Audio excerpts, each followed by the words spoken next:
Bien, pues aquí estamos en compañía del gran amigo Juan Tomás Olivero, escritor, profesor universitario de tantos años, un catedrático que conocemos perfectamente bien.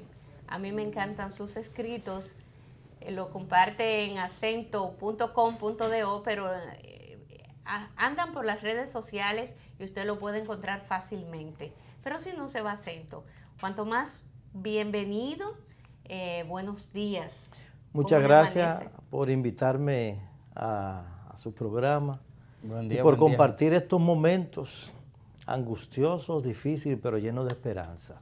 Bueno, pues ya que usted lo ha dicho, hábleme de esas angustias que le invaden a usted, que le afectan, esas angustias, pero donde hay algún tipo de esperanza también sembrada.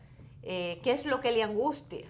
Mira, yo estoy hoy escribiendo. Esta semana yo produje 3 artículos. Sí. Uno el domingo. Que es el día en que sale. El día que sale mi columna Pentagrama. Otro el lunes, previendo lo que iba a pasar en el Congreso, en la Cámara de Diputados.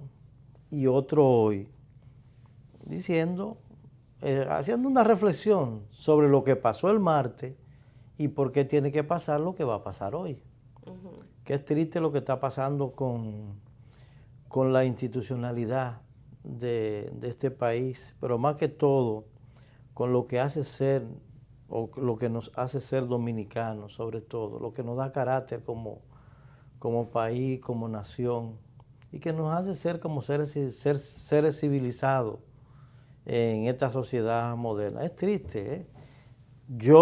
A mí ni me asusta ni me espanta.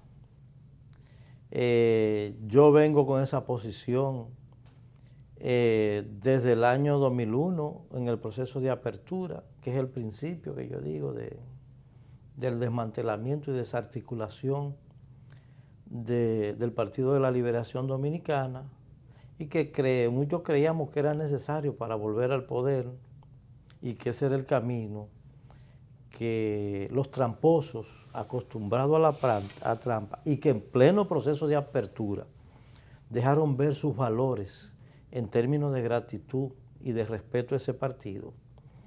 Porque si ustedes recuerdan, yo escribía mis primeros artículos en esta dirección, yo los produje en Vanguardia del Pueblo. Yo escribía para Vanguardia del Pueblo cuando Diomedes Núñez era el director y Encarnación, ahora Grullón, perdón. Rafael Grullón. Rafael Grullón era el director. Yo produje 5 artículos en esta misma dirección, que produjo los de Acento, que lo escribía en El Siglo hasta que lo cerraran, y que algunos lo publiqué también en el periódico Hoy. Yo produje 5 artículos en la dirección de lo que está pasando hoy en el PLD. Cuando fui a entregar el sexto. ¿Pero qué dicen los artículos? Porque vamos entonces al centro. En la dirección, primero, de que el proceso de apertura no era un proceso realmente de apertura, era un proceso de desmantelamiento de las estructuras del partido, porque apuntaba hacia la esencia misma del partido, a lo que hacía que el partido sea lo que sea, que estaba apoyado en un proceso, en ese momento, en la gran disputa del neoliberalismo, pero más que todo, si ustedes recuerdan, unas declaraciones que dio Norge Botello en ese proceso de apertura, en el 2001, antes del 6º Congreso. Norge Botello decía que había que salir del lastre del pasado. ¿Saben cuál era el lastre del pasado? ¿Ustedes saben cuál es el lastre del pasado? Era Don Juan. Ese grupo que hoy está en el poder es exactamente el grupo que en el proceso de apertura produjo su modelo en lo que muchos creímos, porque era necesario modernizar y ponerle el partido con los nuevos tiempos, y no nos dimos cuenta que estábamos cayendo en una trampa. A partir de ese momento, vamos a volvernos a nuestra época.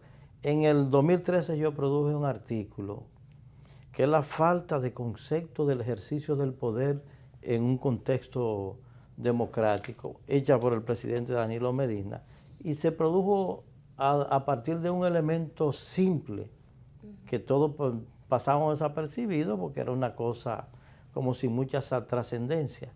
Cuando se da la elección del Papa Francisco, se crea una comisión.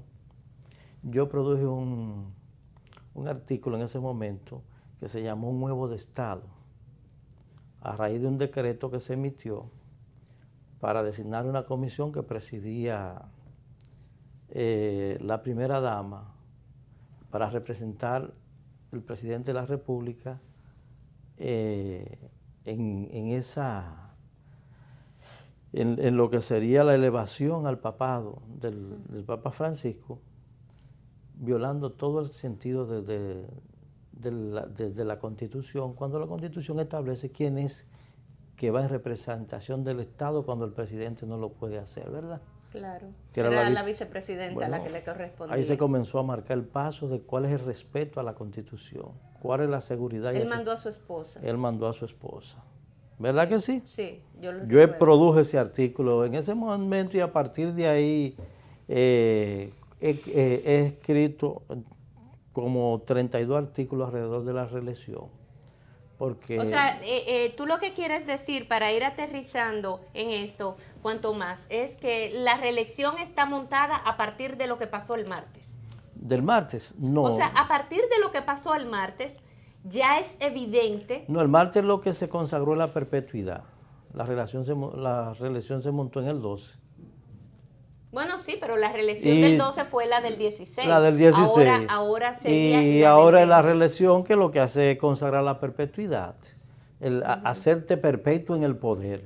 El absolutismo. No es una reelección per se. Per se, exactamente. Sino que es la perpetuidad en el poder según tu punto de vista. Exactamente. Y mira, por ejemplo, si tú me permites, yo hago una reflexión de lo que es el abuso del derecho en una acción antijurídica e inconstitucional que se produce con la ley que está en cuestión, para quedarnos en el tema. ¿Tú me permites leer el artículo? ¿Entero el artículo? No, algunos elementos. Un fragmento. Un párrafo, porque ya estamos contra el tiempo. Un párrafo específico. Óigame, por ejemplo, voy a centrarme porque este artículo está dedicado más al PRM que otra cosa.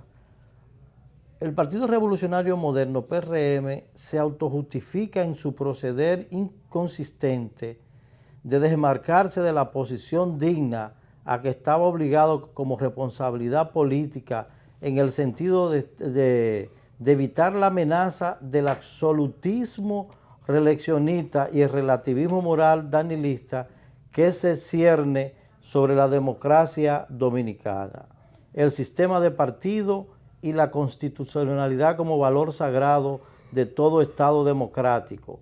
Y lo hacen con la grave excusa de que el expresidente Leonel Fernández les quiere dirigir e imponer su interés. Pero, en cambio, ni les asusta ni les espanta, ni le importa, y mucho menos le espanta, el dilema señalado bajo una promesa del gobierno danilista de no reelección y dejar el camino libre de Leonel Fernández, que creo que la transacción que hay de fondo negociada hacia con este tipo de plan y transacción política, el PRM y los otros que apoyaron la aberración parlamentaria del pasado martes, se suman a una forma de poder y control político alimentado por la corrupción política de Odebrecht y Punta Catalina, que horas antes habían denunciado del danilismo, como es cosa curiosa. Oigan, ve, eso es lo primero. Lo que nosotros tenemos que ver en todo este proceso es el proyecto, que fue uno de mis artículos, si no soy yo, soy tú. Mira, Abinader lo que ha hecho de tonto útil en todo este proceso, al sumarse de quererse presentar la cohesión y la unidad del partido con los 49 o 50 son, ahora no recuerdo, ¿no? Eso es lo que se ha hecho, pero ese proyecto está detrás Hipólito Mejía.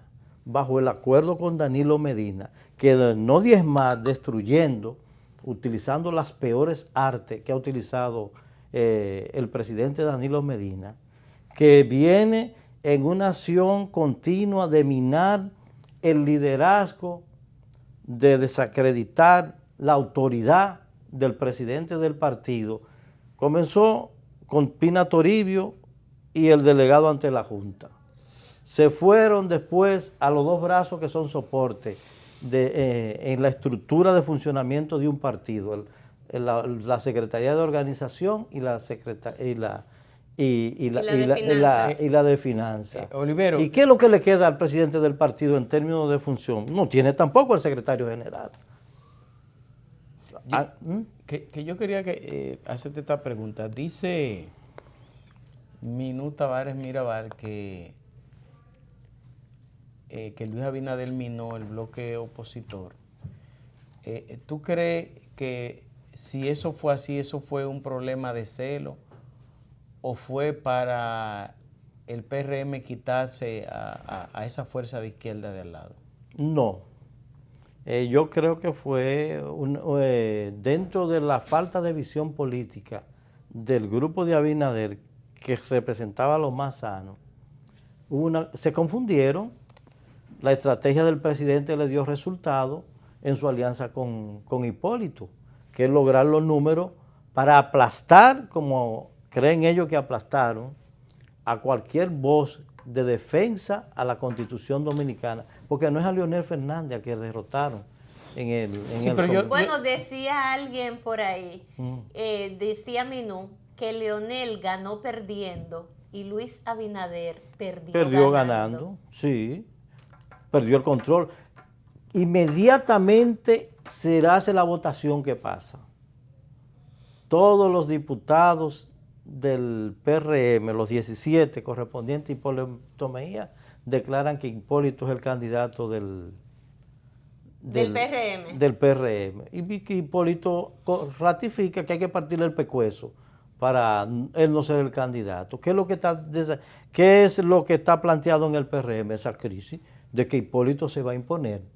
Entonces, ¿cuál es la seguridad que está buscando el presidente de la República a través de esta alianza y esta conquista que logra sin ningún escrúpulo y violando todas las normas en términos éticos? ¿Qué es lo que logra? Si él no logra derrotar a Leonel, o no se logra derrotarlo en el aspecto de si él no es ser el candidato. Y segundo, si no es posible la reelección, porque tiene que pasar por una modificación constitucional, que no creo que va a ser probable, porque primero este país se va a hundir ante un hecho de esa naturaleza. Ningún sector de la sociedad dominicana va a consentir, va a permitir, ni se va a sumar a una barbaridad de esa naturaleza, que destruye totalmente. ¿Y quién es que decide eso? ¿El país o lo decide el Congreso? El Congreso. Ah, pues entonces no es el país. Pero, óigame, no es el país, Olivero. Hay crisis que son crisis, pero hay otras crisis que se llevan todas las crisis. Porque hay un límite de la tolerancia. Cuando yo hablo de abuso de derecho, es tú hacer uso de un derecho sobre la base de dañar a otro, incluyendo dañar el país. Sí. Incluyendo dañar el país. Y yo no creo que eso sea tolerable. Ya hoy tú comienzas a sentir la reacción de la gente. Y hoy en el Senado yo digo, bueno, ¿qué es lo que se va a hacer? A coronar lo que se inició en la Cámara de Diputados. Pero por supuesto, eso todo el mundo lo sabe, porque el Senado ya lo había aprobado así.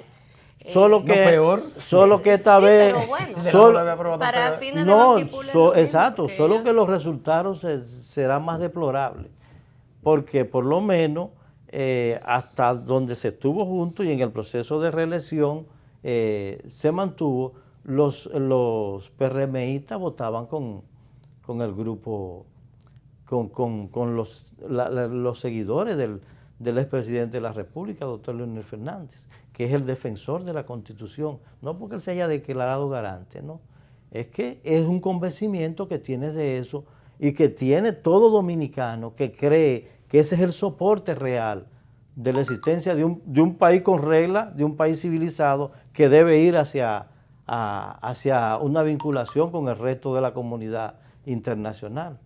Sí, ciertamente. Bueno, por otro lado, está el tema de lo que hablabas, la perpetuidad por un lado del poder, y eso en pocas palabras significa entonces echar en un zafacón la democracia, porque si se habla de perpetuidad en el poder, no se puede hablar de democracia. Exactamente. La democracia habla de equilibrio, de fuerzas opositoras, de mayorías y minorías, habla de tantas De las cosas, reglas pero propias. también de respeto a las minorías, Sí, que se pudieran convertir en mayoría luego. O sea, esa perpetuidad en el poder, ¿qué lectura tú le das? ¿Qué advertencias le puedes dar al país?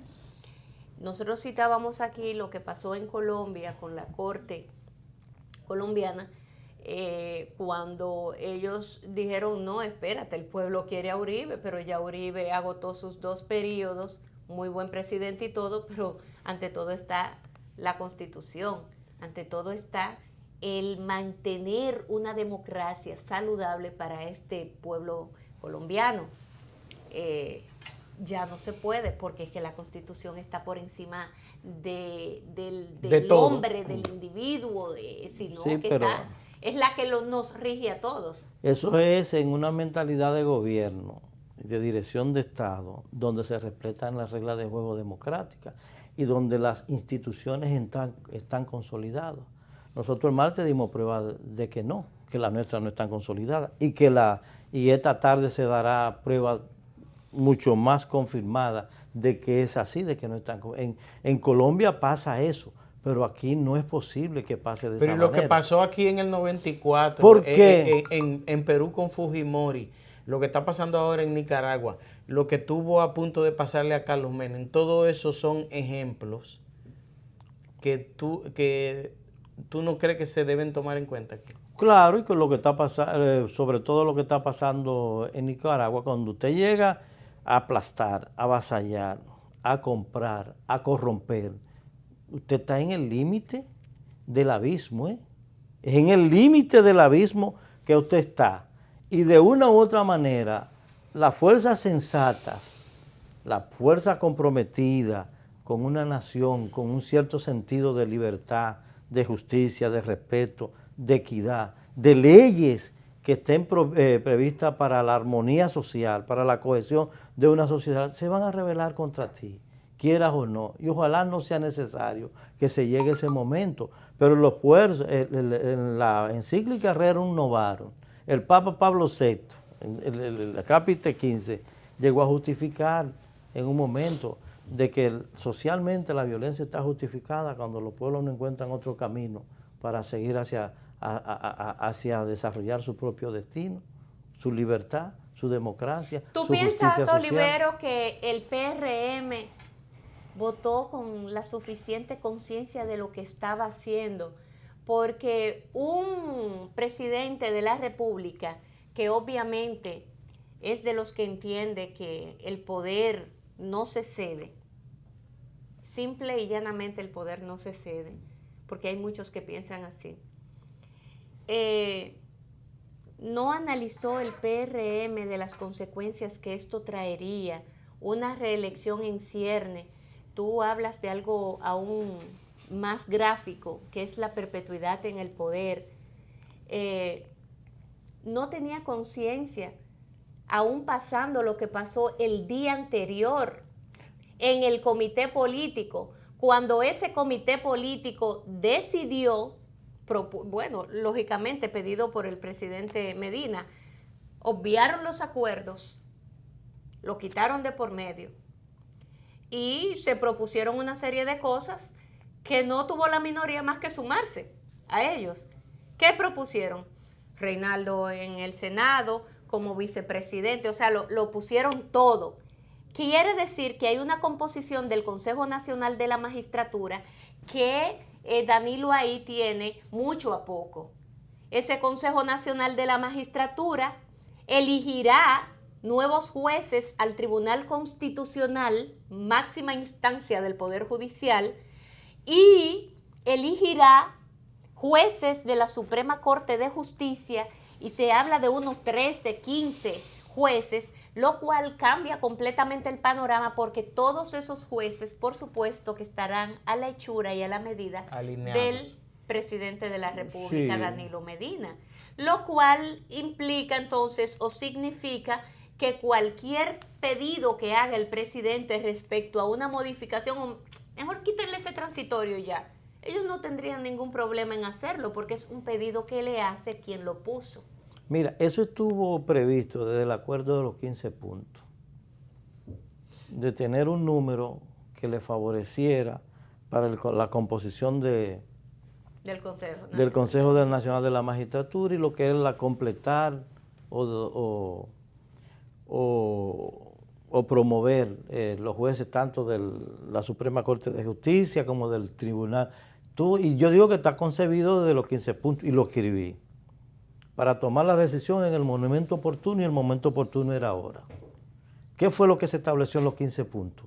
Entre ellos, sobre todo de lo que es el relevo en la presidencia de la Cámara. ¿Qué fue lo que se acordó desde el principio? De que el Senado no entraba en juego. Él siempre supo que tenía mayoría absoluta en el Senado y cualquiera que se eligiera iba a ser uno de él. Entonces, ¿qué es lo que hacen? Relevo en la Cámara de Diputados, se hace una secuencia que favorece hoy la composición del Consejo de la Magistratura al llegar Camacho al Tribunal Constitucional, a la Cámara de Diputados, pero ya tiene asegurado lo del Senado, porque no estuvo un relevo pactado, sino abierto, y eso fue lo que se aplicó, y tiene ¿cuántos? 5 votos, suficiente para hacer lo que le dé la gana, y proteger el descenso de las escalinatas del poder. Olivero, Que es, mire, bueno, está bien. No, te agradecemos muchísimo tu visita en el día de hoy y ustedes saben que ya Ailín está por ahí, viene ahora Vida en Balance, que se va a transmitir en vivo por las redes sociales, así que estén muy atentos. Mientras tanto, nosotros nos despedimos, será hasta mañana que a las 8 de la mañana estaremos nuevamente con ustedes, ese caballero que está ahí y Manuel Brito. Hasta el lunes, compañera. Y yo el lunes. Goce su fin de semana. Nos vemos y el gaste lunes. poco, compañera. Bueno, trataré de gastar poco, pero siempre se gasta. Desde que usted sale a la calle, usted está gastando. Así mismo es. Porque está gastando energía, está gastando tiempo, que eso es dinero, y está gastando combustible, aceite del carro, neumático, de todo. Usted gasta muchísimo cuarto y la comida está carísima. Los supermercados ahora ya de más en más son las casas del terror. Todo carísimo, absolutamente todo. Yo estoy horrorizada. Me fui a un supermercado ahí grande y salí también como salieron la gente de Gran Bretaña, con la mano en la cabeza y todo esto cuarto para tan poca cosa. Señores, nos vemos el lunes. Un abrazo.